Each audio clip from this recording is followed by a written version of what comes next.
রোজা থাকার পর যে ব্যক্তি মিথ্যা কথা বলেছেন সেই ব্যক্তিটা রোজা টেরা হয়ে যাওয়ার কারণে রোজা নষ্ট হয়ে গেছে।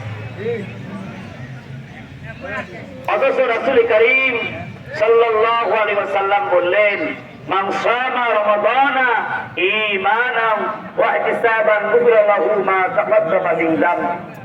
ঈমানের সহিত সবের আশায় একটা রোজা যে ব্যক্তি করেছে, আল্লাহ রাব্বুল আলামিন তার পেছনে সমস্ত গুনাহগুলো মাফ করে দিয়েছে।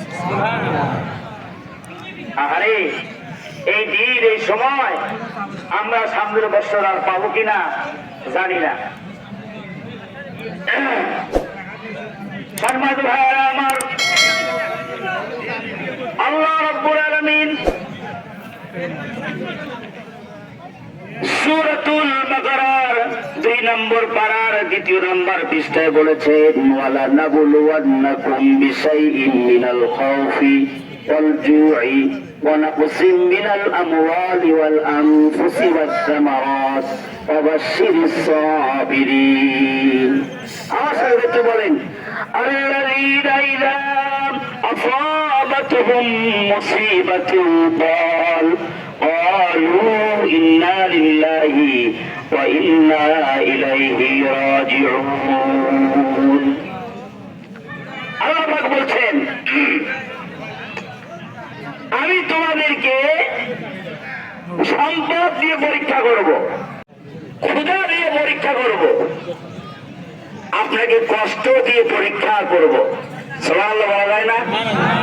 আলহামদুলিল্লাহ বলা যায় না? আল্লাহু আকবার বলা যায় না? আজকে তো সওয়াবের দিন। কিভাবে? আপনার 100 বিঘা জমি আছে, সব জমিতে ধান পেকে গেছে, আপনি কামলা নিয়ে গিয়েছেন ধান কাটার জন্য। কামলাকে আপনি দেখালেন। কামলাকে দেখার পর কামলা বলল, আজকে কাটার দরকার নেই, আগামীকাল ধানগুলো কাটবো। এই বলে আপনি জমিন থেকে ঘুরে আসলেন, চলে আসলেন। আসার পর রাতের বেলা ঘূর্ণিঝড় দিয়ে আপনার 100 বিঘা জমির ধান একবারে মাটির সঙ্গে মিশায় যেতে পারে কি পারে না? বলেন, পারে না? এই যে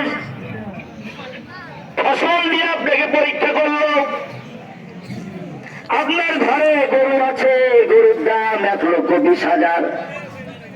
কষায় আসছেন, দাম করার জন্য আসছেন, দাম করেছেন 1,20,000 বা 1,00,000 টাকা দাম করেছেন। আপনি বললেন, আমি 1,20,000 টাকা না হলে দিব না। কষাই চলে গেল। রাত্রিবেলা ঘুম আসলেন, সকালবেলা উঠে দেখলেন আপনার গরু আর গরু ঘরে নাই।